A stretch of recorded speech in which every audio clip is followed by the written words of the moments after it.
కాంగ్రెస్ ప్రభుత్వం ఉన్నదా లేదా అన్నట్టే ఉంది. 5 నెలల పరిపాలన కదా, అసలు కాంగ్రెస్ పరిపాలన అనేదే లేదు. సంక్షేమ పథకాలు లేవు, ఎవ్వి లేవు, ఇచ్చిన ఆరు గ్యారంటీలు లేవు.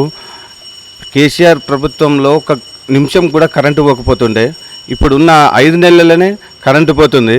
200 యూనిట్లు అన్నారు, 200 యూనిట్లకు 2 ఉచిత విద్యుత్ లేదు, ఏది లేదు. అసలు ప్రభుత్వం ఉన్నదా లేదా అన్నట్టు అనిపిస్తుంది.